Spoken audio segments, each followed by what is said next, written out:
Kaya ka lang naman nandito para magsugal eh. Yan, yung mga tao na yan, hindi namin yan kilala. Ni hindi sila nakikisimpatya sa nararamdaman namin dahil ang pinunta nila rito ay ang pagsusugal. Dapat nananahimik na si Leleng pero pinagkakakitaan mo pa rin siya. Hanggang kailan mo siya hahayaang nakaburol? Hanggat may mga pera pa kayong pansugal? Ha? Sinasabi ko sa'yo, wala kang karapatan na pagsabihan ako. Anak lang kita, kaya ako ang may kakayahang magdesisyon kung anong gagawin ko, kung anong plano ko. Huwag mo akong pinapahiya sa mga tao. Nahihiya ka pa sa lagay na yan? Nahihiya ka sa kanila pero sa amin hindi. Wala akong pakialam kung tatay kita dahil hindi ka naman nagpakatatay. Habang buhay kong isisisi sa'yo kung bakit namatay si Leleng. Hindi kita mapapatawad. At sinasabi ko sa'yo, pagbabayaran mo lahat ng ginawa mo. Hindi pa rito natatapos ang lahat. Sisingilin kita. Bawat hinagpis namin, bawat galit, lahat yan pagbabayaran mo. Simula ngayon, walang maglalatag ng lamesa para magsugal. Sino mang makita kong hahawak ng baraha, lahat kayo madadamay.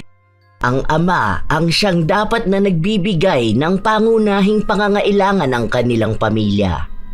Ngunit paano kung ang ama na dapat mong asahan ay siya ring dahilan para masira ang inyong pamilya?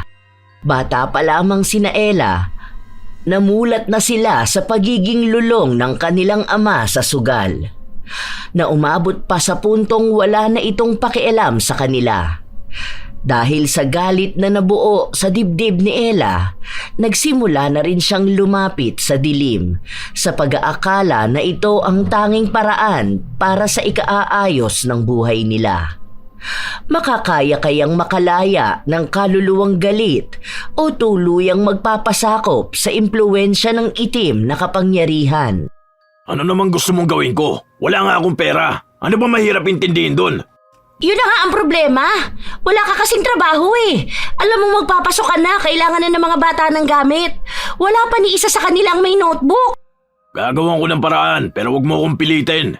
Kung may mahanap ako, edi meron. Kung wala naman, wag na muna sila mag-aral. Naririnig mo ba ang sarili mo? Huwag mag-aral ang mga bata? Diyos ko naman, Bob. Anong gusto mo maging buhay ng mga anak mo? Itong lintik na buhay na meron tayo? Manatiling mahirap lang.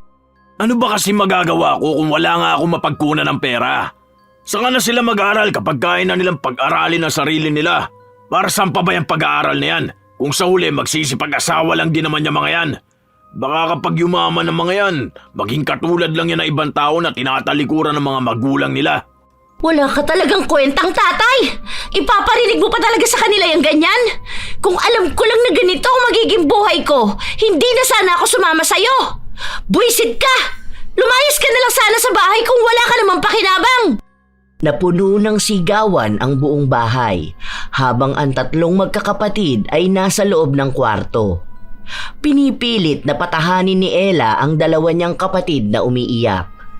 Kahit na hindi pa masyadong naiintindihan ng mga bata ang pag-aaway ng mga magulang nila, nasasaktan ang dalagita dahil napapagod na rin siya sa halos araw-araw na pag-aaway ng mga magulang nila dahil sa pera at sa pagiging iresponsable ng kanilang ama.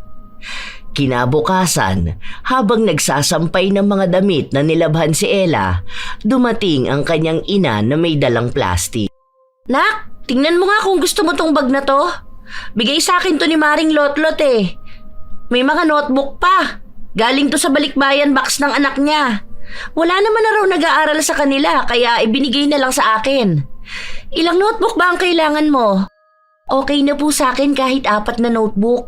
Pwede ko naman po pagsamahin ng ibang subjects eh. Yung kay Bunso po kasi may color-color daw yung notebook nila. Sa linggo na lang ako bibili. Magpapadala sa akin si ate ng pambili ng mga gamit nyo. Mabuti na lang mabait ang kapatid ko. Nay, bakit po ganun si tatay? Narinig ko kanina na nagsusugal sila. Tapos kapag hihingian mo naman ng pera, palagi na lang wala. Tapos siya pa yung nagagalit. Hay, hayaan mo yung tatay mo. Wala tayong maaasahan sa kanya. Kaya kayo, mag-aral kayo ng mabuti dahil kayo ang mag-aahon ng sarili nyo sa kahirapan. Ayokong maranasan nyo ang ganito kahirap na buhay. At sana kung magkakaroon kayo ng asawa, makakilala sana kayo ng responsabling lalaki. Tama na ang tatay nyo na lang ang masakit sa ulo nyo. Magbabago pa po kaya si tatay? Ewan ko sa kanya. Binata pa lang yan, lulong na yan sa sugal eh. Natigil lang yan nung pinanganak kita. Kaso pabalik-balik lang din. Parang adik na talaga siya sa sugal at hindi na makaalis. Ay siya, ipasok mo na to sa loob at maglalaba muna ako kina Ate Landa para naman may pambili tayo ng bigas mamaya. Awa ang tanging nararamdaman ni Ella sa kanyang ina. Dahil lahat na ay tiniis nito para sa kanilang pamilya. Walang trabaho ang kanilang ama pero palaging tambay sa sugalan. Hindi niya maintindihan kung bakit yun ang inuuna ng kanyang ama kaysa sa buhayin sila. Nang kinagabihan nun, narinig niyang umuwi ang kanyang ama at may pagtatalo na naman sa kanyang mga magulang. Ano na naman yung sinasabi ni Kuya Danilo? May utang ka sa kanyang 2,000 at ang sinabi mo pa dahil ipambibili mo ng gamit ng mga bata? Ano ba naman yan, Bob? Wala na nga tayong makain, nagawa mo pang mangutang. Paano natin babayaran ngayon yan? Huwag mo ang pakialaman ng diskarte ko. Nangutang ako sa kanya para ipangsugal ko dahil kapag nanalo ako, may pambibili na ng gamit ang mga bata. Nanalo ka naman ba? Paano ko mananalo kung abang ka ng abang sa akin?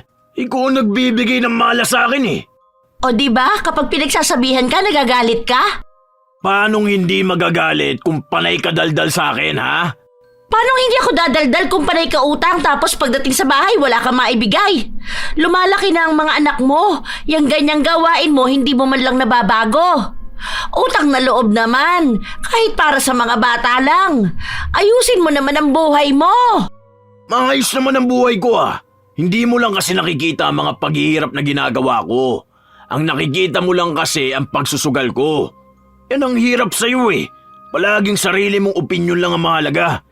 Ay, buwisit na buhay to. Mas maganda pa sa sugalan eh. Walang nagbubunga nga sa akin. Ganyan na lang talaga ang gagawin mo? Baka akala mo bata ka pa para ubusin ang panahon mo sa sugalan. Sige, kung aalis ka, lumayas ka na ng tuluyan. Gabi-gabing nagbabangayan. Simula bata pa si Ella, gano'n na ang problema nila. Sa paglipas ng mga araw, habang pumapasok sa paaralan ang 3 magkakapatid, naghahanap naman ng pagkakakitaan ang kanilang ina. Minsan ay naglalabada ito o kaya'y nagtitinda sa palengke. Marami siyang ginagawang trabaho dahil lagi niyang sinasabi na kapag hindi siya kumilos, magugutom silang lahat. Isang hapon, nang makauwi si Ella, napansin niyang umiiyak ang kanyang ina. Ano pong nangyari? May masakit po ba sa'yo? Nandyan ka na pala. Akala ko mamaya ka pa uuwi. Bakit po kayo umiiyak? Wala. May mga iniisip lang akong problema. Tungkol kay tatay na naman po ba? Nag-away po ba kayo? Hindi. Hindi pa naman siya umuwi ngayon. Andun sa sabungan. Baka mamayang gabi pa yun uuwi.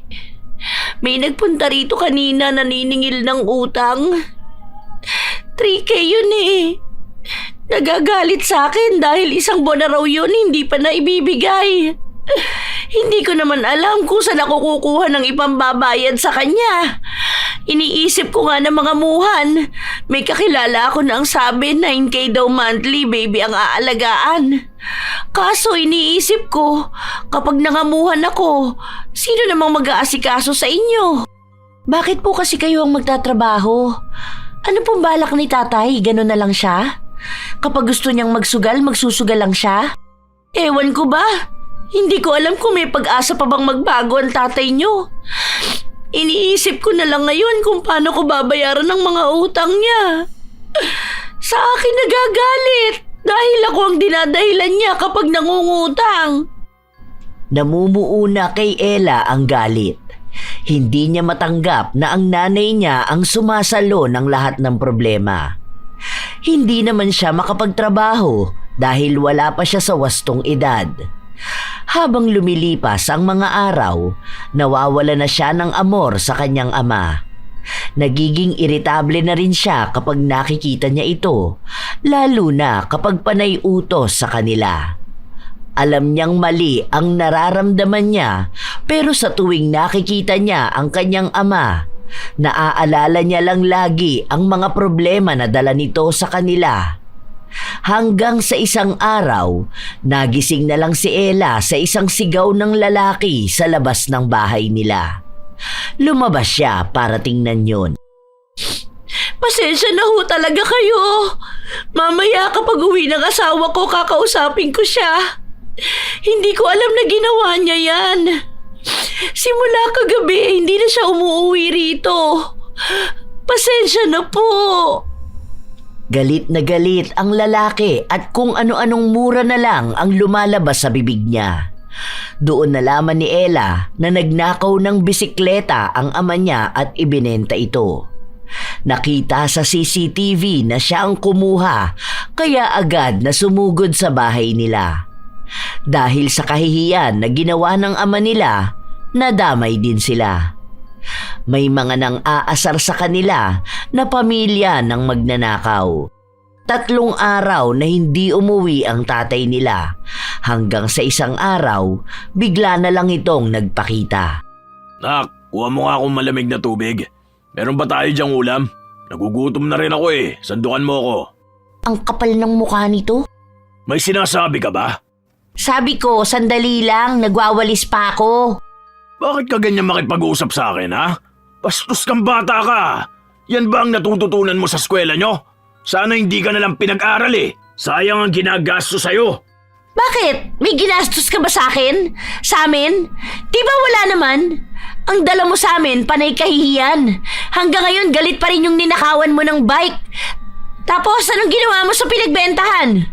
Malamang pinatalo mo sa sugal. Wala kang utang na loob ah. Bastos! Malakas na sampal ang tumama sa mukha ni Ella. Dahil hindi niya matanggap ang halong galit at sakit, nagtago na lang siya sa loob ng kwarto at doon umiyak. Hindi niya intensyon na sumagot, pero punong-puno na siya. Bumalik ang kanilang ama na parang walang nangyari. Pero katulad sa dati niyang gawain, patuloy pa rin siya sa pagiging lulong sa sugal. Mas masaya pa nga silang magkakapatid kapag wala ang kanilang ama dahil pakiramdam nila ay payapa ang kanilang buhay. Minsan nga ay naiisip ni Ella na sulsulan ang kanyang ina na hiwalayan na ito. Araw ng Sabado. Tanghali nang nagising si Ella dahil ng gabi na yon ay tinulungan niya ang kanyang ina na maglaba. Ano ba yun? Bakit mo ba ako ginigising? Maglaro ka doon sa tablet na bigay ni tita. Niyugyug siya ng kapatid niya at sinabi na kinuha ng tatay nila ang tablet. Dahil doon ay agad na napatayo ang dalaga. May inis sa kanyang boses habang kausap ang bunso niyang kapatid. Kanina pa raw kinuha yung tablet at ang sinabi, hihiramin niya lang saglit. Pero hindi na nila alam kung nasaan na naman nagpunta ang kanilang ama. Sinabi yun ni Ella sa kanyang ina, kaya napasugod ito sa isang bahay. Sumama ang dalagita. Nakita niya ang ama na nakaupo sa isang mesa habang naglalaro ng mahjong. Walang yaka! Saan mo na naman dinala ang tablet ng anak mo? Huwag mo sabihin na binenta mo na naman! Huwag ka rito manggulo ha. Alam mo naglalaro ako. Huwag mo akong bigyan ng malas ngayong araw. Nasaan ang tablet ni Nika? Yun na nga lang ang matinong gamit sa bahay at kabibigay lang sa kanya ni ate noon. Basta sabihin mo bibilang ko na lang siya ng bago kapag nanalo ako sa sugal. Saka bata pa yun. Hindi dapat babad sa ganun ng mga bata. Ang pangit din naman nun eh. Luma na. Luma na nga, pinag-interesan mo pa. Nasaan na? Wala nga!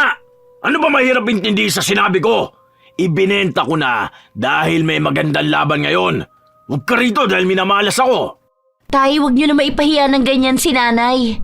Kinakausap kayo ng maayos eh. Saka kailangan ni Nika ng tablet.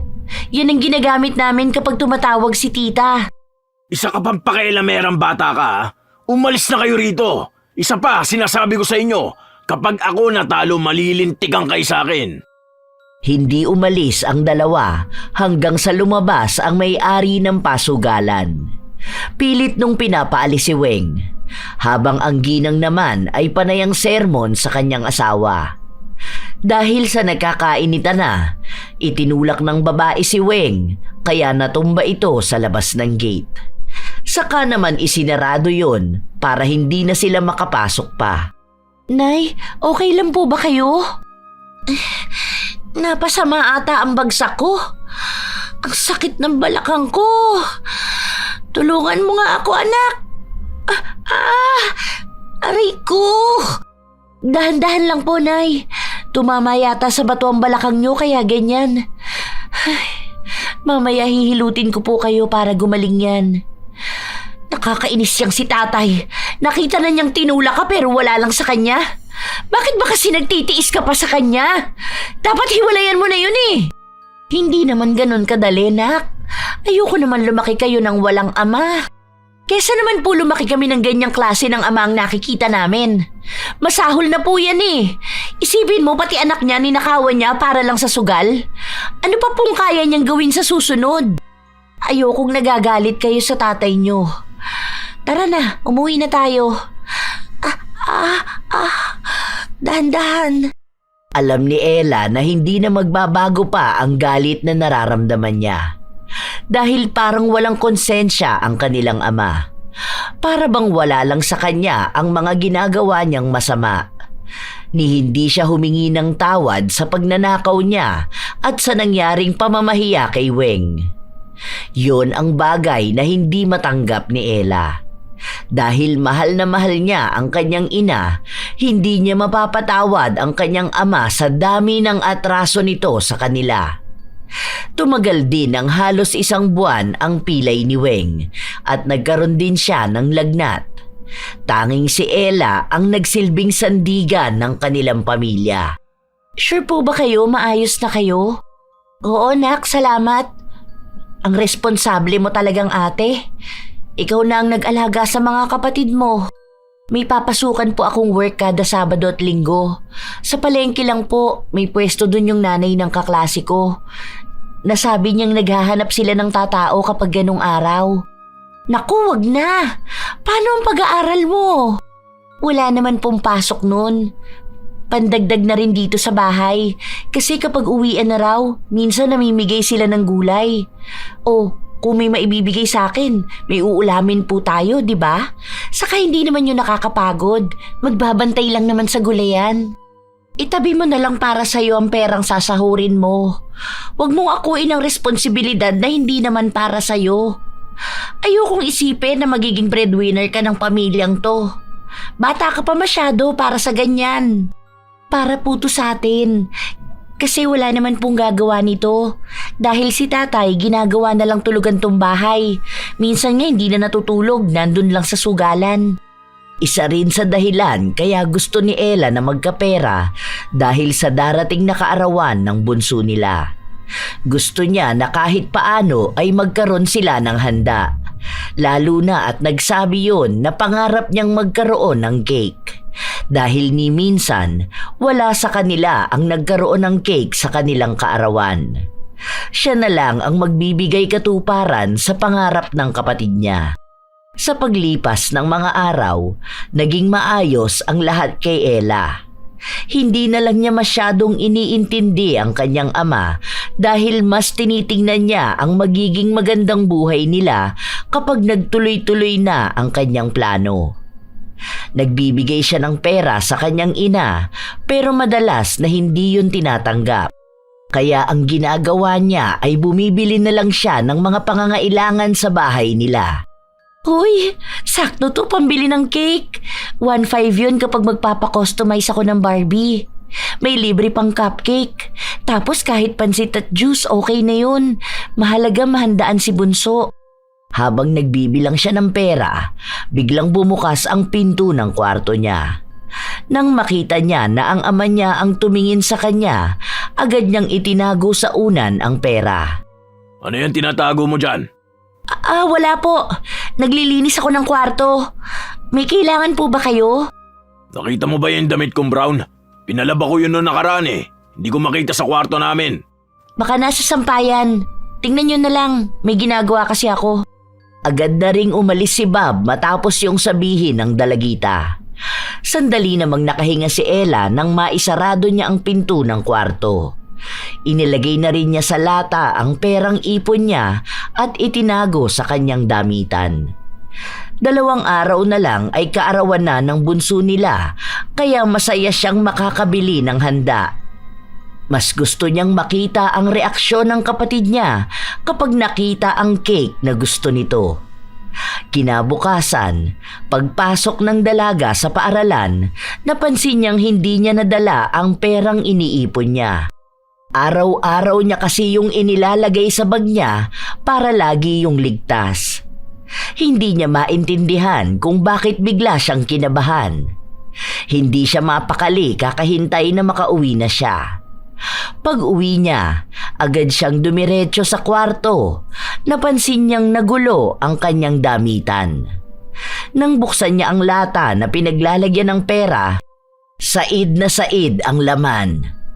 Nanlumo siya, hindi makapaniwala. Ay, Nay, nakita niyo po ba ang pera ko? Pera? Anong pera? Yung nasa damitan ko po, nakalagay sa lata. Naku, hindi ko alam na may pera ka dyan. Bakit mo naman iniwan? Kanina nandito ang tatay mo. Nagmamadali din siyang umalis eh. Ano ba naman yan? Ninakaw niya yung perang inipon ko para sa birthday ni Nika. Ipapambili ko ng cake yun eh. Bukas na yun eh. Nangako pa naman akong bibilhan ko siya ng cake. Bakit naman ganun?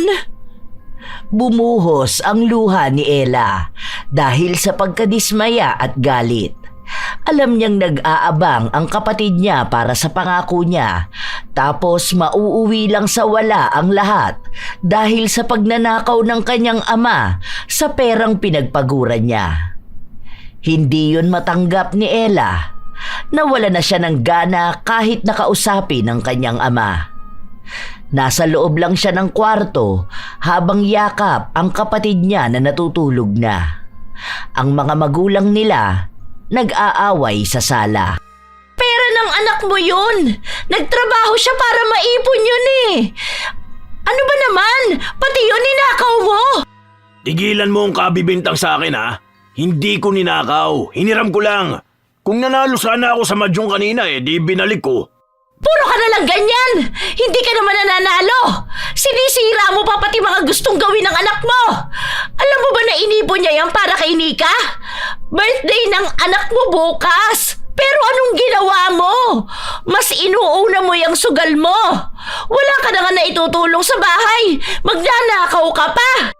Birthday lang yan. Mamamatay ba sila kapag hindi naghanda? Eh ikaw, mamamatay ka ba kapag hindi ka nagsugal? Matanda ka na! Hindi na dapat sinasabi sa'yo ang mga ganito eh. May mga anak ka na. Maawa ka naman sa kanila. Huwag mo naman sagarin yung respeto na meron sila para sa'yo. Ipakita mo naman sa kanila na tatay ka.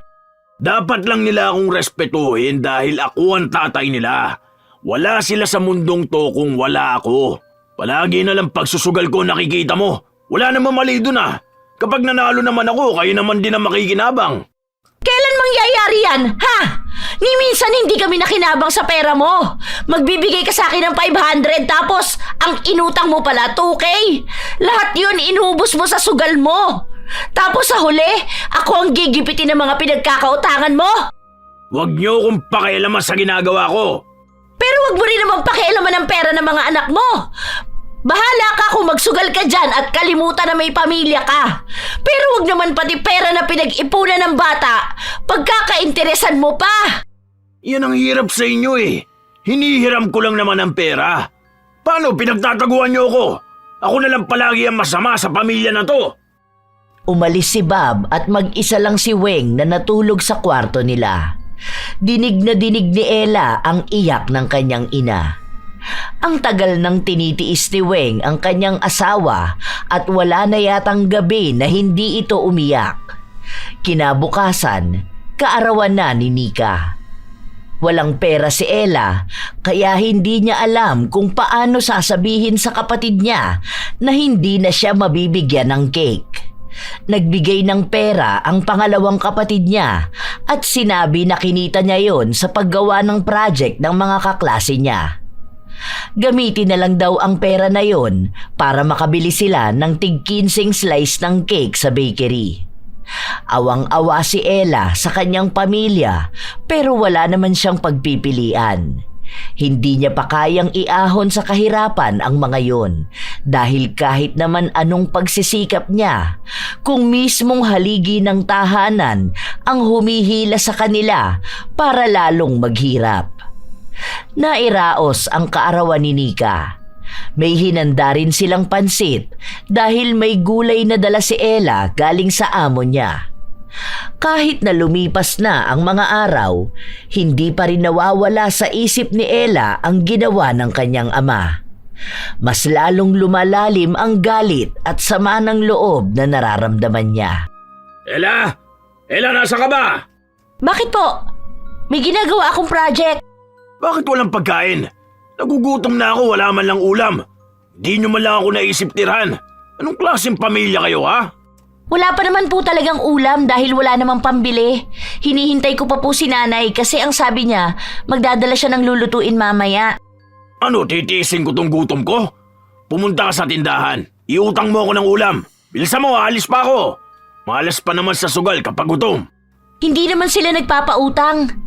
Nahihiya ako, maniningil na naman yon. Bakit ka mahihiya?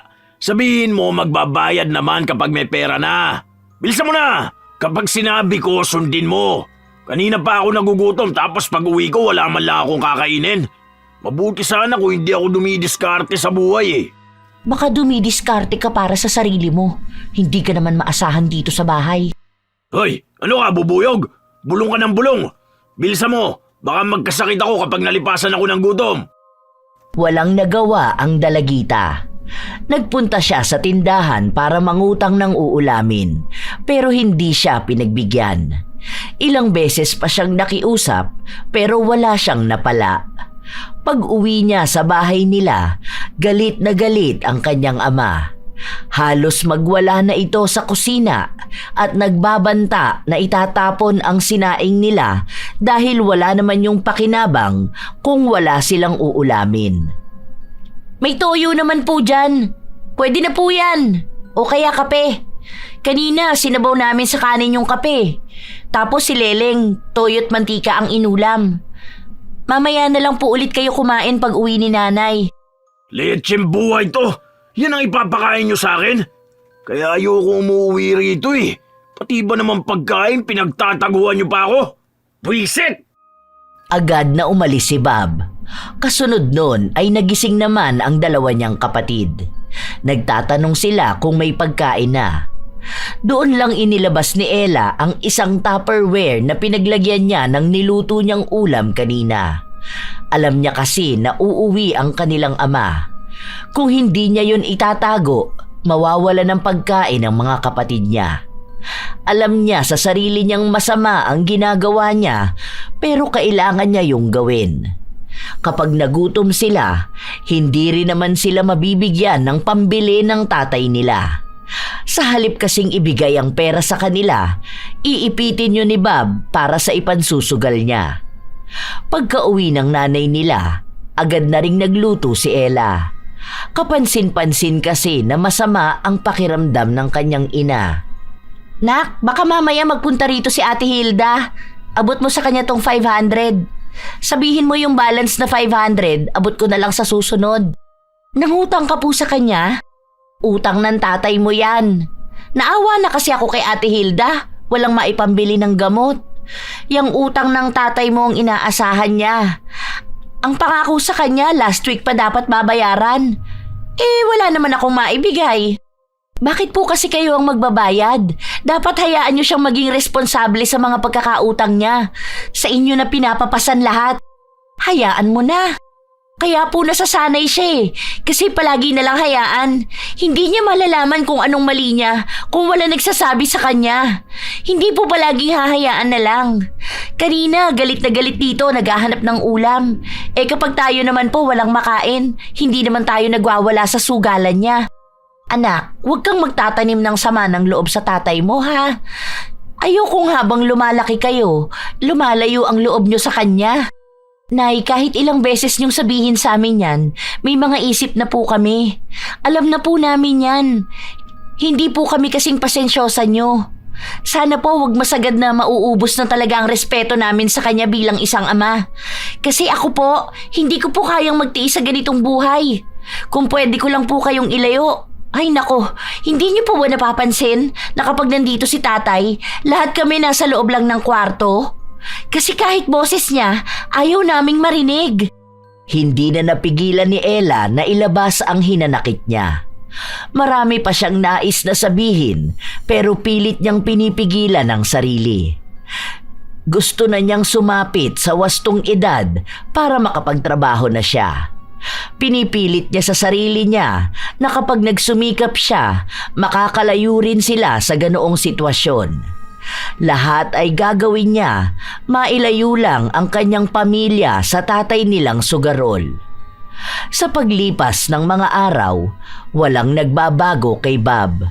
Palagi pa rin siyang tambay sa sugalan. Minsan ay nagbibigay siya ng pera sa asawa niya, pero kapalit naman nun ay kinabukasan may maniningil na naman na susugod sa bahay nila. Ella, bilisan mo. Lumabas ka dun. Tapos sabihin mo wala ako. Po, sino ba naghahanap sa inyo? Hinaan mo boses mo. Basta pumunta ka na ron. Tapos sabihin mo na wala ako. Kapag tinanong ko saan ako nagpunta, ang sabihin mo hindi mo alam. Basta lahat ng itatanong sabihin mo hindi mo alam ha. Pinagkakautangan nyo na naman po ba yan? Basta bilisan mo na para umalis na. Haharap na naman ang dalagita sa kahihiyan. May isang lalaki na may malaking katawan na bumungad sa kanya. Kapag nagtatanong ito ng kahit na anong tungkol sa kanyang ama, lagi niyang sinasabi na hindi niya alam. Sinabi niya rin na matagal na itong hindi umuuwi sa kanila. Nang si Ella naman ang magtanong kung bakit hinahanap ang kanyang ama, sinabi ng lalaki na malaki ang atraso sa kanya pagdating sa pera.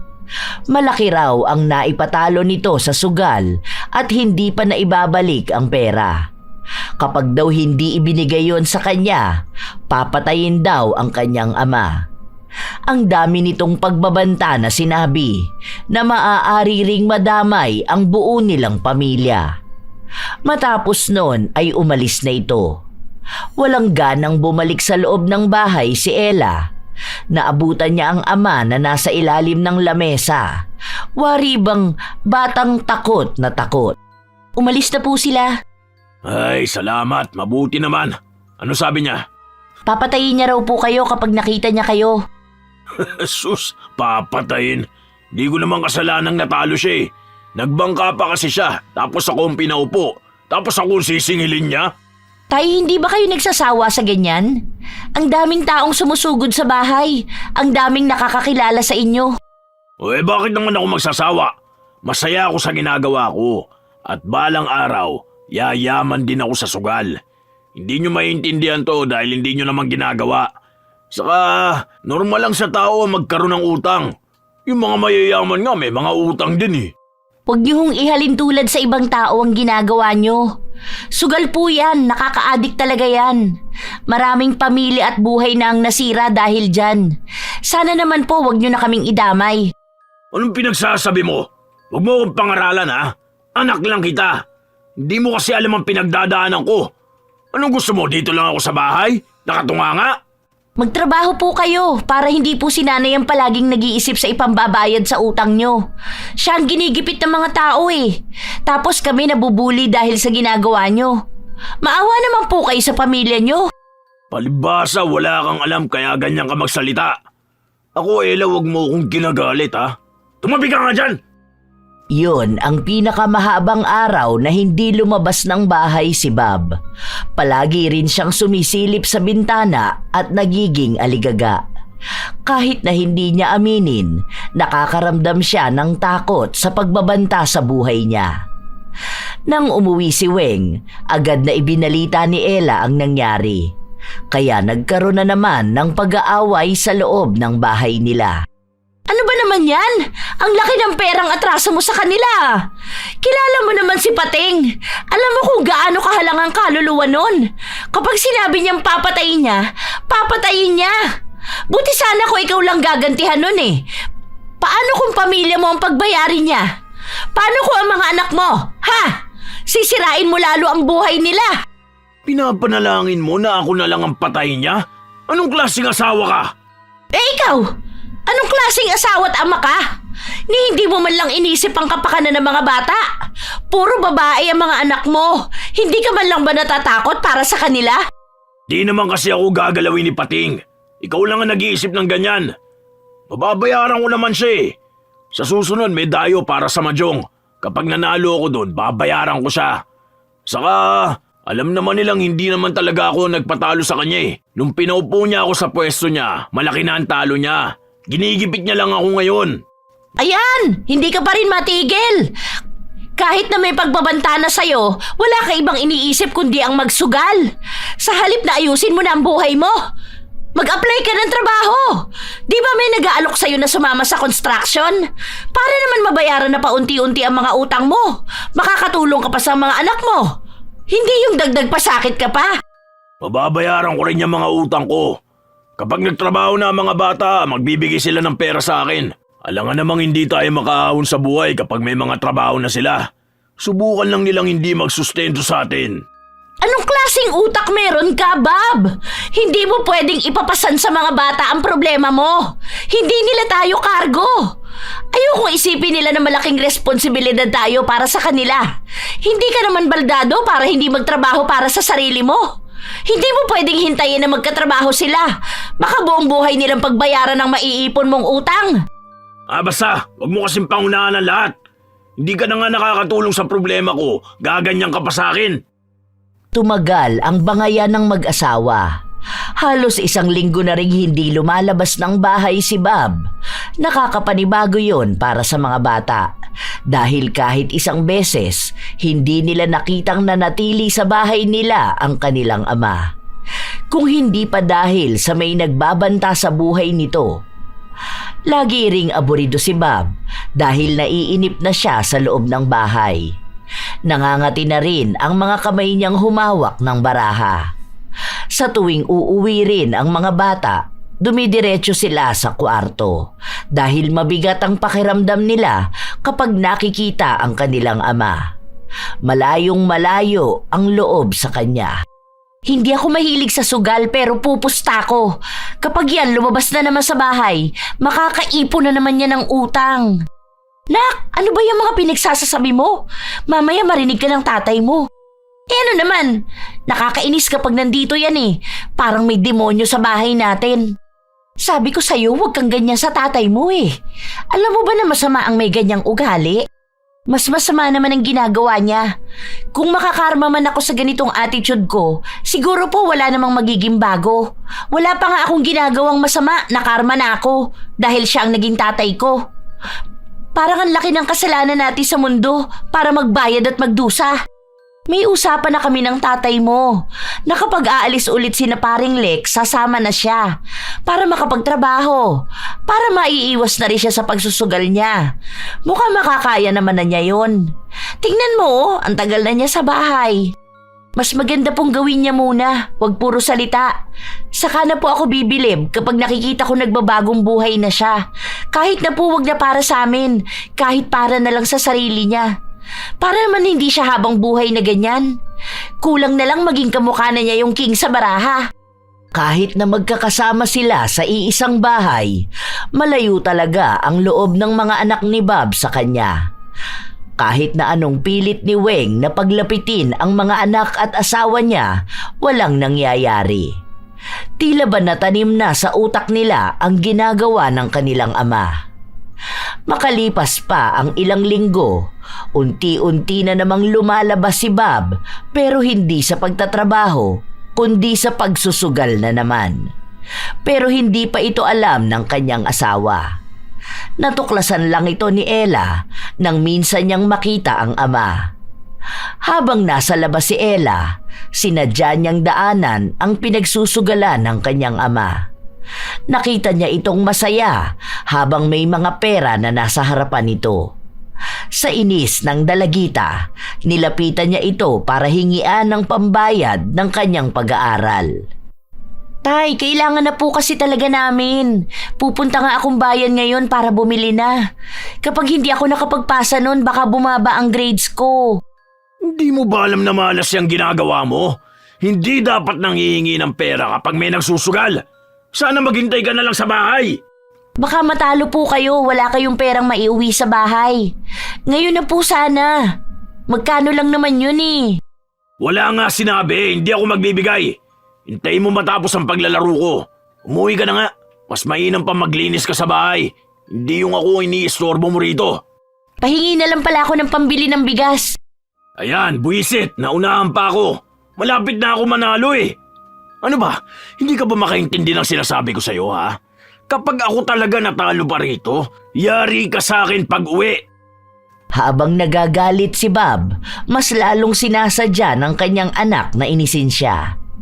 Tumambay ito sa likuran niya para makita ang barahan niya. Uy, ang ganda ng barahan nyo, Tay. 2 dos ang hawak nyo. Malakas yan. May 3 ace pa kayo, oh. Sayang, muntik na maging straight flush. Hindi pa naging spade yung jack. Lakasanan niyan lalo. Punyeta ka talaga. Bakit mo pinagsasabi ang bara ko? Umalis ka nga dyan. Doon ka. Ayokong may nanonood sa likuran ko. Bakit po? Gusto ko nga matuto rin magsugal eh. Malay nyo ako susunod sa yapak nyo. Hindi pa ako masyadong marunong yan eh. Papanoorin ko lang kung totoong magaling kayong humawak ng baraha. Ano ba talagang gusto mo, ha? Oh, itong 500, umalis ka na rito. Umuwi ka na. Yun! Salamat, Tay. Ay, oo nga po pala. Lapag nyo na yung isang ace para mag-pass sila. Hindi nyo mailalapag yung 4 nyo. Kasi mukhang matataas na yung mga susunod nilang ibababa. Good luck! May halong inis ang nababaka sa mukha ni Bob dahil sa mga pinagsasabi ng kanyang anak. Habang si Ella naman ay may kaunting tuwa dahil nakakuha siya ng pera sa kanyang ama. Nang gabing yun, galit na umuwi si Bob. Halatang natalo siya pero hindi niya yun basta masabi dahil hindi alam ng asawa niya na nagsusugal na siya ulit. Ayaw direktahin ni Ella ang ina kaya inuunti-unti niya ang pasensya ng ama para makapagsalita ito. Kumusta naman po ang laban kanina, Tay? Sinunod niyo po ba yung payo ko na ilapag ang ace? Anong laban? Anong ace? Ay, hindi niyo pa po pala alam. Kanina nanonood ako ng Pusoy Dos eh. Ang ganda nga po ng barahan ni Tatay. Ang daldal mo talagang bata ka, no? Hindi mo kayang itikom niyang bibig mo. Ako inis na ako sa'yo kanina pa, ha? Naging malas ako simula nang pumunta ka ron. Sa susunod, wag mo nang uulitin yon dahil makakatikim ka talaga sa akin. Ang sabi mo naghahanap ka ng trabaho. Kaya nga ipinangutang kita kay ate para may pang-asikaso ka ng mga papel mo. Tapos nagsusugal ka na naman. Ano ba naman, Bob? Wala ka na ba talagang balak na magbago? Bakit mo ako sinisigawan, ha? Papalaguin ko sana yung pera para may magamit din akong allowance sa paghahanap ng trabaho. Kaso paano naman ako mananalo kung yung anak mo nagpunta doon? Binabanggit yung mga baraha ko. Wala na talaga akong aasahan pa sa'yo. Sinira mo na naman ang tiwala ko. Bahala ka na sa buhay mo. Simula ngayon, ikaw na ang magbabayad sa mga pinagkakautangan mo. Ikaw ang kumausap kay Pating. Wala na akong pakialam sa'yo. Pagod na ako. Ayoko na. May ngiti sa labi ni Ella dahil gusto na talaga niyang sumuko ang kanyang ina na maaari pang magbago ang asawa nito. Para kapag nangyari yun, hindi na rin sila mahihirapan na bayaran ang pagkakautang nito. Sa paglipas pa ng mga araw, hindi na naawat si Bob sa pagsusugal. Umuuwi na lang siya sa bahay nila para kumain. Hindi na rin nagbibigay ng pera. Hindi lang magawa ni Ella na palayasin ito dahil kahit na paano ay nakakaramdam siya ng awa. Isang gabi, may sumugod sa bahay nila. Tulog na silang lahat. Hindi lumabas si Ella pero dinig niya na may naniningil na naman. Nang makaalis ang maniningil, nagkaroon na naman ng pagtatalo sa pagitan ng mag-asawa. Ano yung dinahilan mo ron? Na sinumpong ng sakit si Leleng? Diyos ko naman, Bob! Hindi ka man lang kilabutan! Alam mong totoong may sakit ang anak mo, yun pa ang idadahilan mo? Alam mong sa lahat ng ayoko, idadamay mo ang mga anak mo sa kawalangyaan mo dyan sa sugal eh! Paano kung magkatotoo yan? Paano kung atakihin na naman ang anak mo? Ano na lang ang pwedeng mangyari sa kanya? Alam mo na ang sabi ng doktor na kapag sumumpong ang sakit niya, pwede niyang ikamatay yun! Mag-isip ka naman! Na lang ang naisip ko eh. Paano ang damot magpautang sa akin? Ninang naman niya ni Leleng eh. Pero ang kuripot pagdating sa pera. Kaya naisipan mong gamitin ang sakit ng anak mo? Hindi ka man lang ba kinilabutan?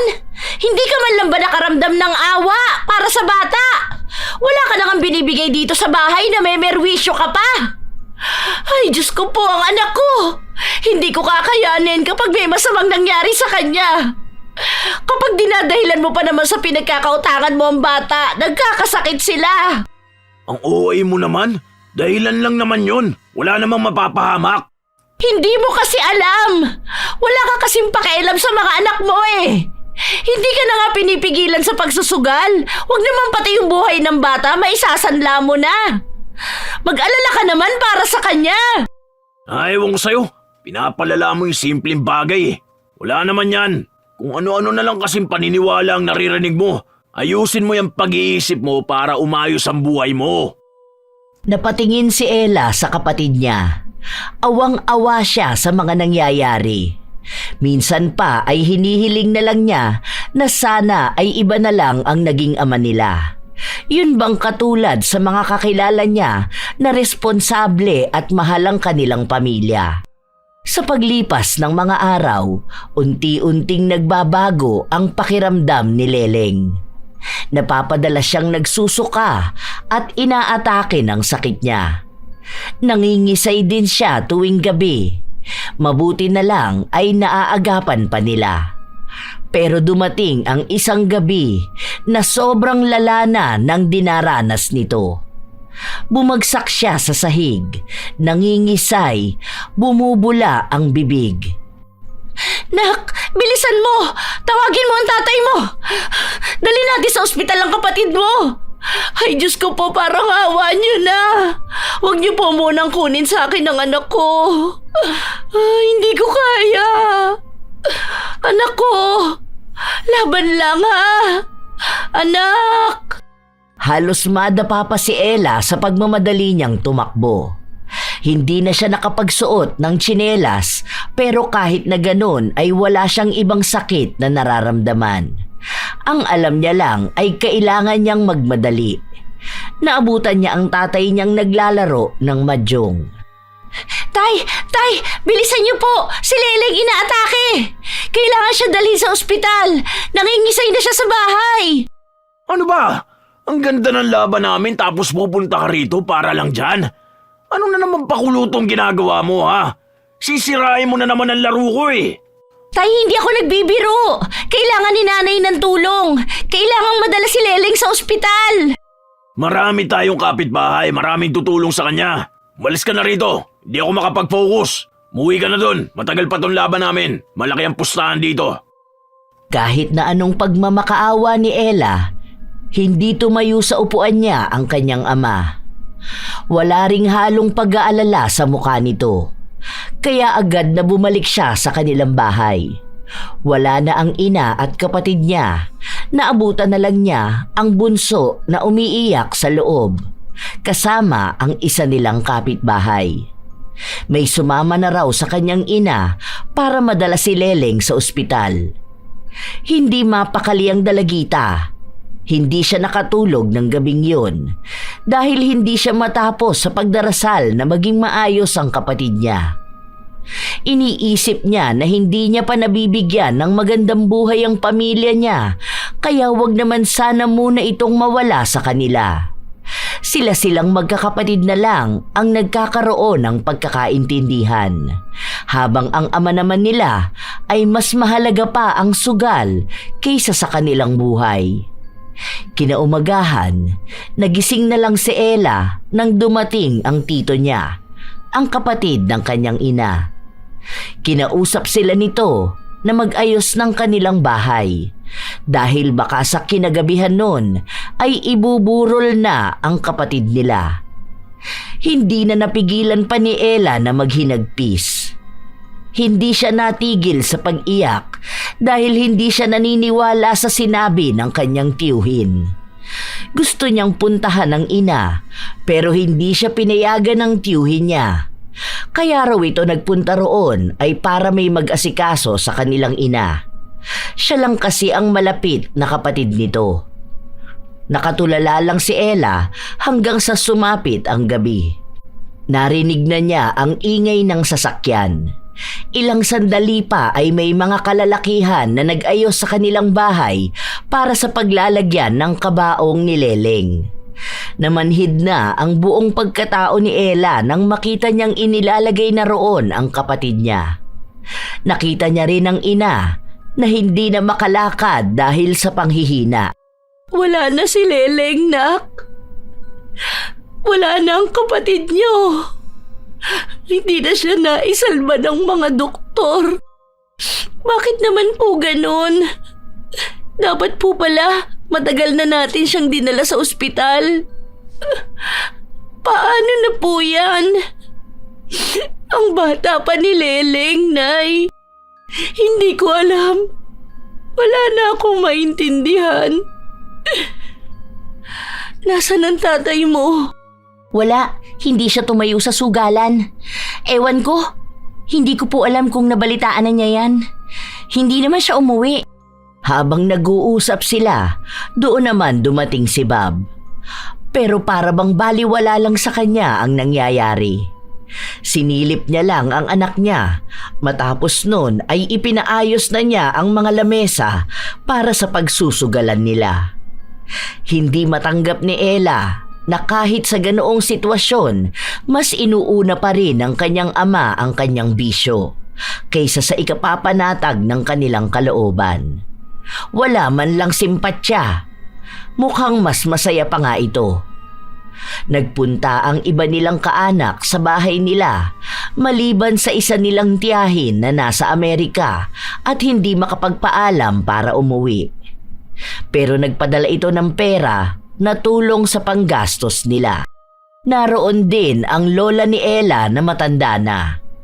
Hirap na itong maglakad at makausap. Hindi na dapat ito pupunta roon pero nagpumilit siyang nais niyang makita ang apo niya sa huling pagkakataon. Walang gabi na natahimik ang damdamin ni Ella. Palagi siyang umiiyak. Hindi siya makausap. Ganon din naman ang kanyang ina. Habang nakaupo siya sa isang gilid, nilapitan siya ng kanyang ama. Bumili ka nga ng 2 pang baraha. Tapos mamaya kapag may dumating, ayusin mo yung kabila mesa. May mga magsusugal. Ayoko. Anong ayaw mo? Inuutusan kita dahil mamaya lang darating yung mga kaibigan ko at maglalaro ang mga yon. Bakit kailangan pa nila maglaro dito? Aba syempre may nagsusugal talaga sa patay. Ano bang inaarte mo dyan ha? Bumili ka na lang. Sundin mo ang inuutos ko. Hindi yung para kayong tanga ng nanay mo na nagmumukmuk dyan. Wala na kayong magagawa dahil nangyari na yan eh. Kapag ba nakapuno kayo ng isang balding luha, mabubuhay ba si Leleng? Hindi naman, di ba? Move on na! Tumingin ng masama si Ella. Hindi niya gusto ang mga salitang sinabi ng kanyang ama. Yun na ang sukdulan ng pagiging mabait niya. Hindi na niya kaya pang gumalang dahil ubos na ang kanyang pangunawa. Hindi niya sinunod ang anumang inuutos sa kanya ng kanyang ama. Kaya sa iba na lang nagpabili si Bob. Hindi rin ito kinikibo ni Ella kahit nakausapin pa siya nito. Ayaw niya lang magkagulo sa burol ni Leleng. Bilang respeto na lang din dito. Ilang araw na ang lumipas, hindi pa rin naililibing si Leleng kaya nagtaka na ang dalagita. Kailan po ang libing ni Leleng? Hindi ko alam sa tatay mo. Dapat kahapon pa pero ayaw niya pa. Bakit? Ano pang saysay? May hinihintay ba siyang kamag-anak? May darating pa ba? Dahil pinagkakakitaan niya pa sa sugal. Nag-init ang tenga ni Ella nang marinig niya yon. Agad siyang napatayo at lumakad papunta sa kanyang ama na masayang nakikipaglaro sa mga kaibigan nito. Inilibot din ng dalagita ang paningin niya sa paligid. Ang daming lamesa, ang daming tao na hindi niya kilala. Puro baraha, puro sugal. Sa galit niya, itinaob niya ang mga lamesa isa-isa at pinagbabato ang mga upuan. Dahil sa ginawa niyang kaguluhan, nagkalat ang mga gamit at pera. Nagkaroon din ng kaguluhan sa mga naglalaro. Nababaliw ka na ba, Ella? Anong ginagawa mo? Bakit mo ginugulo ang mga naglalaro? Kung nagluluksa ka pa rin sa kapatid mo, magkulong ka doon sa loob ng kwarto. Hindi yung nag-iiskandalo ka rito. Hayop ka talaga! Hindi ko alam kung bakit ikaw ang naging ama namin. Wala ka na nga nagawang tama sa pamilya namin. Hanggang sa huling sandali ba naman ang kapatid ko, bababuyin mo pa siya? Ano? Masaya ka na namatay siya para malaya ka magsugal? Masaya ka ba dahil nagsasama-sama kayo rito ng mga demonyo mong kaibigan? Ababastos kang bata ka. Anong pinagsasasabi mo? Kaya ka lang naman nandito para magsugal Yan, yung mga tao na yan, hindi namin yan kilala. Ni hindi sila nakikisimpatya sa nararamdaman namin dahil ang pinunta nila rito ay ang pagsusugal. Dapat nananahimik na si Leleng pero pinagkakakitaan mo pa rin siya. Hanggang kailan mo siya hahayaang nakaburol? Hanggat may mga pera pa kayong pansugal? Ha? Sinasabi ko sa'yo, wala kang karapatan na pagsabihan ako. Anak lang kita, kaya ako ang may kakayahang magdesisyon kung anong gagawin ko, kung anong plano ko. Huwag mo akong pinapahiya sa mga tao. Nahihiya ka pa sa lagay na yan? Nahihiya ka sa kanila pero sa amin hindi. Wala akong pakialam kung tatay kita dahil hindi ka naman nagpakatatay. Habang buhay kong isisisi sa'yo kung bakit namatay si Leleng. Hindi kita mapapatawad. At sinasabi ko sa'yo, pagbabayaran mo lahat ng ginawa mo. Hindi pa rito natatapos ang lahat. Sisingilin kita. Bawat hinagpis namin, bawat galit, lahat yan pagbabayaran mo. Simula ngayon, walang maglalatag ng lamesa para magsugal. Sino mang makita kong hahawak ng baraha, lahat kayo madadamay. Yun ang unang beses na naging ganun katapang si Ella. Nararamdaman niya kasing siya na lang ang kayang makipaglaban para sa pamilya niya. Pinilit pa rin ni Bob na ituloy ang sugalan pero tinaob ni Ella ang lamesa. Inihagis niya rin ang mga bangko na mahahawakan niya sa mga taong nasa paligid. Dahil sa ginagawa niyang panggugulo, umalis na rin kaagad ang mga bisita. Galit na galit si Bob sa ginawa niyang yon. Pero sa halip na si Ella ang kausapin, ang asawa niya ang inaway niya. Bakit hindi mo man lang pinagsabihan ng anak mo? Nakita mong nang gugulo na. Ano na lang ang sasabihin ng mga tao sa akin? Tingin mo ba kailangan ko pang isipin kung ano magiging tingin sa'yo ng mga tao? May emosyon ang anak mo. Hindi siya kasing duwag ko. Kaya bakit kailangan ko siyang pigilan? Di mo kasi pinalaki ng maayos yan Wala na akong gana makipagtalo pa sa'yo. Pagod na ako. Pagod na. Ang aarting nyo naman kasi. Akala nyo naman hindi namamatay ang mga tao. Lahat naman tayo mapupunta sa ganyang sitwasyon. Sadyang nauna lang yan. Wisit talaga. Pare-pareho kayo. Umalis si Bob habang naiwang nagluluksa ang pamilya niya. Hindi na magawa pa ni Ella na umiyak dahil pakiramdam niya ay namamanhid na ang buo niyang katawan at hindi na rin kaya pa ng mga mata niyang lumuha. Gulong-gulo ang mga gamit sa labas. Nilinis na lang yon ng iba nilang kaanak. Habang si Ella naman, bumalik sa pagbabantay sa kabaong ni Leleng. Sorry, Leleng. Sorry kung pati sa ganitong pagkakataon, hindi ka nakatikim ng katahimikan. Pero promise sa'yo ni ate, aayusin ko ang pamilya na ito. Hindi na makakarinig ng kahit anong awayan si Bunso. Hindi na rin magiging stressed palagi si nanay. Promise ko yan sa'yo. Pagsisisihan ni tatay ang mga ginagawa niyang to. Hindi ko siya mapapatawad. Habang sinasabi yun ni Ella, nilapitan siya ng lola niyang uugod-ugod na. Kinausap siya nito at sinabi sa kanya ang sikretong matagal nang tinatago ng kanilang pamilya. Sa kanya inalok ang pamana ng itim na kapangyarihan. Dahil sa paraan daw na yun, magagawa niyang makaganti sa taong kinagagalitan niya. Walang pagdadalawang isip na tinanggap ni Ella ang alok na yun. Huling gabi bago ilibing si Leleng, isinagawa ni Ella ang ritual na itinuro sa kanya. Mas magiging mabisa raw yun kung may maghahatid ng kulam mula sa kabilang buhay. At si Leleng yun. Nang mailibing na si Leleng, nagsiuwian na rin ang iba nilang mga kaanak at silang pamilya na lang ang naiwan sa bahay nila. Doon nila mas lalong naramdaman ang tunay na pagluluksa. Umiiyak palagi si Weng at Nika habang naging matigas na ang puso ni Ella. Umiiyak siya sa kalooban niya pero mas namumutawi sa kanya ang galit. Ilang araw pa ang lumipas, palagi na namang nagsusugal si Bob. Walang nagbabago sa ugali niya hanggang sa isang araw ay maaga siyang umuwi. Kapansin-pansin na namumula ang mga mata niya. Dali niyo ako sa ospital! Bilisan niyo! Bakit hindi ka magpadala sa mga kaibigan mo? Ano ba tinatayo-tayo niyo dyan? Hindi niyo ba nakikita ang nangyayari sa mga mata ko? Ah! Sobrang sakit! Ang katipa! Hindi ko mapigilang kamutin! Ah! Pinagmamasdan lang ni Ella ang kanyang ama.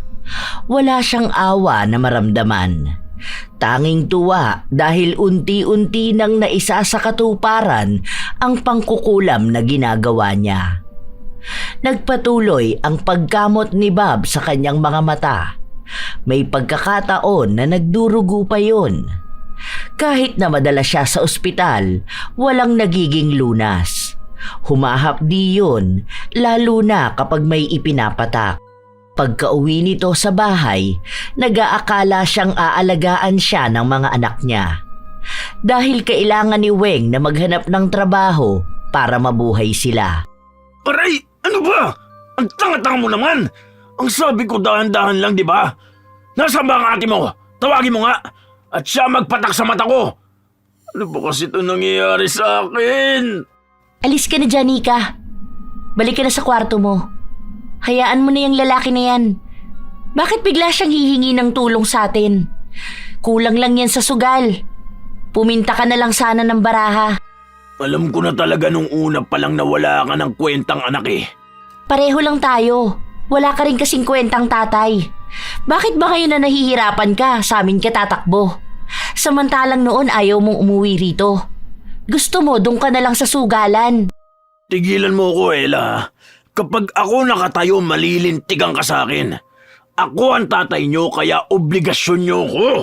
Kung ikaw nga hindi mo alam ang obligasyon mo, tapos gusto mong gawin namin yung parte namin, sana bago mo hiniling yan, ibigay mo muna yung sa amin. Pinaranas mo sana na obligasyon mo nga kami.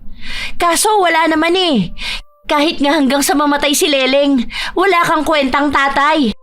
Hindi ako makikipagtalo sa'yo dahil masama ang pakiramdam ko. Sundin mo ang inuutos ko dahil sobrang sakit na ng mga mata ko. Mas lalong sumasakit dahil sa ginagawa mo. Sinunod ni Ella ang sinabi ng kanyang ama. Pero walang pagdadahan-dahan niyang pinatakan ang mga mata nito at kahit na nagagalit na sa kanya, wala pa rin siyang pakialam. Ilang linggo ang lumipas na maganang tuluyan ang mga mata ni Bob. Hindi niya alam kung paano siya gagaling. Habang si Ella naman ay masaya sa nakikita niya. Nagdurusa na ang kanilang ama. Unti-unti na niyang pinagbabayaran ang mga pagkakasala niya. Ang abdi! Sobrang katiba! Nahihirapan ako imulat ang mga mata ko. Bakit ba ang tagal mo linisan? Hindi mo ba matanggal agad ang muta? Dinadahan-dahan ko. Dahil lang sabi mo masakit. Ayusin mo! Ano ba naman yan? Huwag mo diinan! Para na nga matatanggal ang mata ko tapos ganyan mo pahawakan. Baka mamaya masundot mo! Inaayos ko na nga, di ba? Kailangan ko pang pumasok sa trabaho. Ano ba kasing pinagagawa mo kaya ka nagkakaganito? Baka kasi hindi ka naghugas ng kamay bago mo kinuskus ang mata mo. Alam mo naman na marumi ang barahan na hinahawakan mo eh. O ano? Tungkol na naman to sa pagsusugal ko, ha? Ano pa bang ginagawa mo? Di ba puro lang naman baraha ang hawak mo? Malamang, yun ang magiging dahilan kaya nagkaroon ng impeksyon yan. Ang dami na nating inilalagay na gamot dyan eh, hindi man lang gumaling. Bakit kasi mumurahing gamot ang binili mo? May mga branded naman. At saan naman ako kukuha ng pera? Yung sinasahod ko nga sapat lang para dito sa bahay. Kinukulang pa nga ako lalo na sa bills. Mabuti na lang may nagbibigay sa aking kapatid. Pero nahihiya na ako, kaya hindi ko na masyadong kinukuha ang tulong nila. Ang laki ng gastos nila, lalo na nung namatay si Leleng. Ang tanga mo naman. Ikaw na nga ang binibigyan nila, tumanggi ka pa. Baka kasi ayaw mo na akong gumaling. Gusto mo na lang akong ganito. Ayokong nagkakaganyan ka dahil kami ng mga bata ang nahihirapang alagaan ka. Kung alam mo lang kung anong pasakit namin dito sa bahay. Wala ka na nga naitutulong, dagdag ka pa sa pasanin. Ganyan ka na magsalita sa akin ngayon dahil alam mong hindi kita mapapatulan, ha? Ang tapang nyo ng anak mo, ha? May pagmamalaki na ba kayo sa akin? Ang yayabang nyo! Wala kaming maipagmamalaki. Kahit ikaw na tatay nila, hindi nila maipagmalaki. Matagal na akong tapos sa'yo, Bob. Naubos na ako kakaunawa. Namatay na rin ako nang mamatay si Leleng. Nabubuhay na lang ako ngayon para sa mga anak ko, hindi para sa'yo. Lahat ng usapan na yon ay naririnig ni Ella. Unang beses na narinig niyang magsalita ng ganon ang kanyang ina. Dati kasi ay palagi na lang hinahayaan si Bob.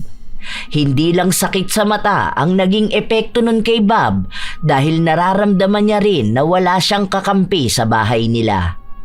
Pero wala naman siyang itinanim na mabuting alaala sa mga ito, pero hindi pa rin yun maintindihan ni Bob.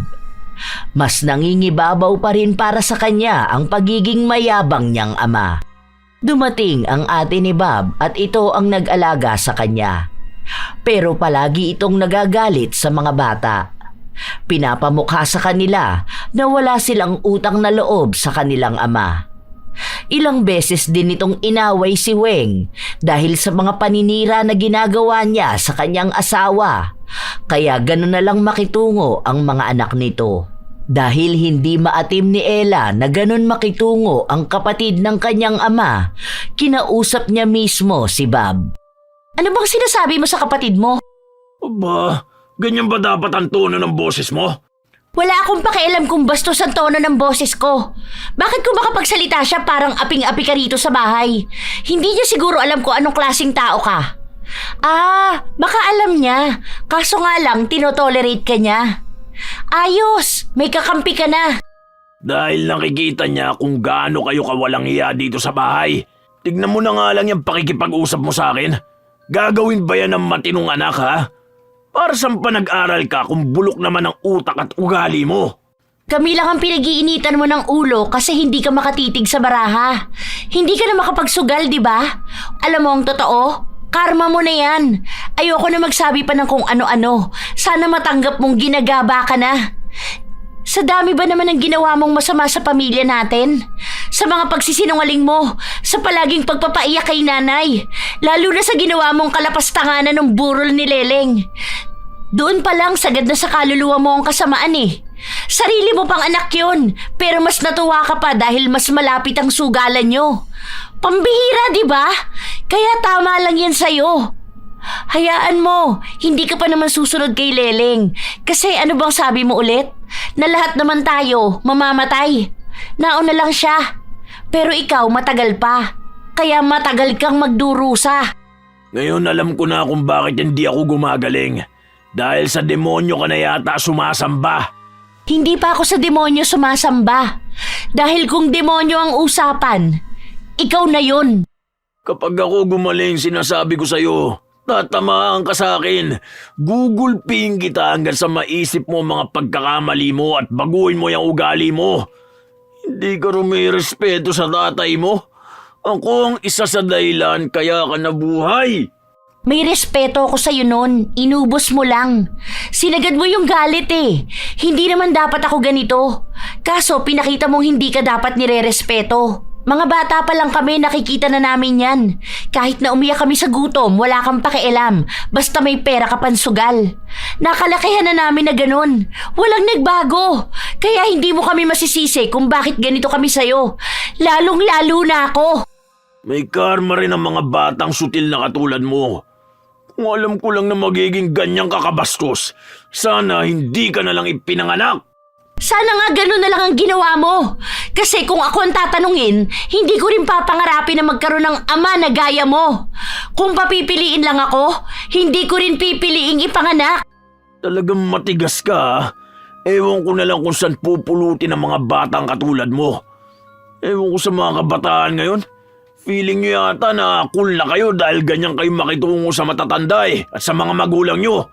Kung sa panahon namin yan, baka namatay ka na sa gulpi. Huwag niyong ikumpara mga kabataan dahil hindi rin naman lahat ng ama ay gaya mo. Bakit ba ako nag-aaksaya ng laway na kausapin ka? Basta ito ang sinasabi ko sa'yo, kahit na anong gawin mo, hindi ka nagagaling. Sana sinulit mo na ang huling silip mo sa baraha dahil yun na rin ang huling beses na malalaro mo yun. Ayan, matitigil ka na rin. Salamat naman.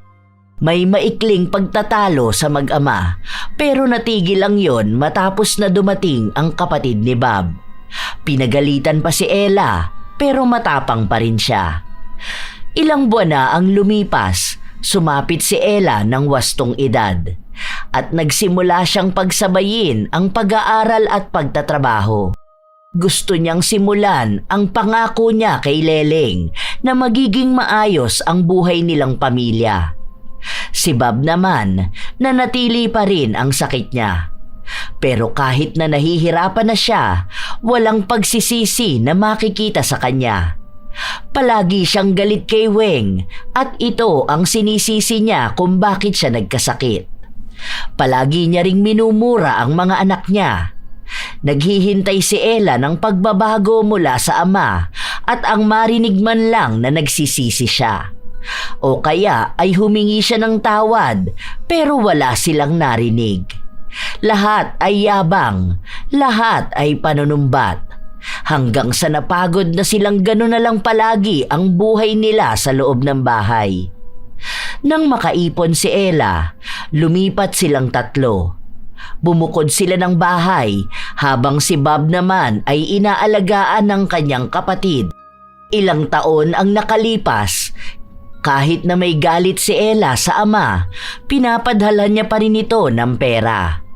Sa pagkakataon na yun, muli silang bumalik ng kanyang ina sa dati nilang bahay at nagbabaka sakali na kapag nakausap na nila si Bob, may pagbabago na rito. Nagbabaka sakali sila na may napagtanto na ito. Ang kakapal ng mukha niyong bumalik dito. Bakit nagpunta pa kayo rito? Ano? Para makita ang nangyayari sa akin? Ito, ganito pa rin. Namamaga pa rin ang mga mata at nagmumuta. Walang nagbago. Ano? Masaya na ba kayo? Alam niyo, Tay, kaya kami nagpunta rito kasi gusto naming makita ang pagbabago sa inyo. Ang pagsisisi. Anong pagsisisi ang sinasabi niyo? Ako pa pala ang dapat na magsisi? Matapos niyo akong abandonahin? Ang kakapal naman ng mga mukha niyo. Mga wala kayong utang na loob. Tunay nga na hindi ka na magbabago. Ilang taon na ang ibinigay namin sa'yo para makapag-isip ka, pero wala pa talagang sa-isa yun. Ngayon mo mas lalong pinapakita sa amin na tama lang ang desisyon naming iwan ka. Pero hayaan mo na, nabubuhay naman kami ng mas maayos ngayon. Wala namang nagbago kasi sanay naman din kaming wala ka. Yun kasi ang minulat mo sa amin eh. Pero ngayon, kahit na wala man lang ako sorry na narinig, pinapatawad na kita. Hindi to para sa katahimikan mo, kundi para sa katahimikan ko. Namin, ng pamilya mo. Sayang, akala ko pwede na akong makaranas na magkaroon ng tatay. Yun bang magiging ama talaga? Kaso wala eh. Yun na lang ang kailangan kong tanggapin. Pero huwag ka mag-alala, hindi ka namin papabayaan. Magpapaabot pa rin kami ng tulong sa'yo. Di ko kailangan ng tulong nyo. Mabuhay kayo sa paraan na gusto nyo. Pero hintayin nyo lang naka-armahinding kayo. Lumayas na nga kayo rito! Nagpaalam ang dalawa sa huling pagkakataon. Sa hindi maipaliwanag na dahilan, nakaramdam ng awa si Ella. Kahit siya naman ang may dahilan kung bakit yun nararamdaman ng kanyang ama. Hindi na rin naman yun basta mawawala dahil yun ang klase ng kulam na hindi na basta nagagamot pa. Kahit may tampo at sama ng loob si Ella, pinilit niya pa ring magpatawad. Sinasabi niya sa kanyang sarili na sapat na ang paghihirap ng ama para makitang nakabawi na siya rito. Hindi na rin niya kasalanan kung wala talagang pagbabago sa ugali nito. Kahit na ilang beses na silang pinagtabuyan, hindi tumigil si Ella na tumulong sa ama. Napagtanto niya, kahit pala ganoon ang ama, may parte sa sarili niya na hindi niya kayang talikuran ito, katulad kung paano sila tinalikuran noon. Walang nakaalam ng pangkukulam na ginawa niya, maliban sa kanyang lola na namayapa na rin. Hindi na niya binanggit sa ina ang patuloy niyang pagsasanay sa kapangyarihan na namana niya. Alam niyang masamang gamitin yun, pero minsan, yun na lang ang tanging kakayahan na maaaring malapitan ng mga gaya niyang walang kakampi. Sa paglipas ng panahon, unti-unti nilang nababago ang buhay nila. Naibigay na rin ni Ella ang magandang buhay sa ina at sa kanyang kapatid. Tuwing kaarawan ni Leleng, nagpupunta sila sa sementeryo para idaos yun. Dala ang cake na noon pa man ay hindi nila makamtan. Sa dami nilang pinagdaanan, marami rin naman ang nagbago sa buhay nila. May mga pagsubok pa ring dumarating, nagagawa pa rin naman nilang harapin yon. May lungkot man sa pananatili ni Bob sa sitwasyon niya, may kaginhawaan namang natigil na ito sa pagsusugal. Ang sugal kasi ay isang klase ng adiksyon na mahirap nang alisin sa sarili. Maraming pangarap at pamilya ang nasisira nito. Dahil sa una, magmumukha itong masaya hanggang sa unti-unti ka nitong lalamunin hanggang sa hindi mo na kayang makawala. Iniisip din ni Ella na baka ganon ang maramdaman niya kapag masyado niyang pinagtuunan ng pansin ang paggamit ng itim na kapangyarihan. Ayaw niyang maging sugal ito sa buhay ng nakararami. Walang saysay ang pagkapanalo sa sugal, kung pamilya naman ang nakataya at ipinatalo. Huwag gawing sentro ng buhay ang adiksyon sa sugal dahil maraming aspeto ang sinisira nito. Shout out sa ilan sa mga masusugid na tagapakinig ng mga istorya ni Lola Telang. Arialyn Notarte, Catalea Soto, Giona Condua, Sherlyn Joseco, Jasmine Reyes, Mary Jean Constantino, Tess Howgate, Ann Royles, Charson Tamidles, Mary Jane Flores Rico, 88 IC, Neri Domingo, Eric Tabin, Herin Canete, Eda Francisco, Elise Padilla, Silent Devil Briza 25, Beauty and Your Best, Lucky Nanay, Hi kina Lucy San Jose, Rachel Whitney, Honey Austria 884, Ashley Garcia, Kiara Sofia, Maria Luisa Chavaria, Boking Regala, Teresita Mondoy, Riz Magante, Annabel Calumpiano, Mary Jeniril Rhea Batiduan, Avelino Wadwadan, Erica Ember, Liza Takada, Estela Cabral da Silva, Lita and Catherine Alipio, Ray Galedo at sa Galedo family from Cabuyao, Laguna, Charmaine Bell, Joyce Roncal, Zidric Edrev, Maria Cristina ng Kuwait, Sydney Crosswind, Desiree Ann Padilla, Arian Gail Leonora, Maria Lee Nakagawa.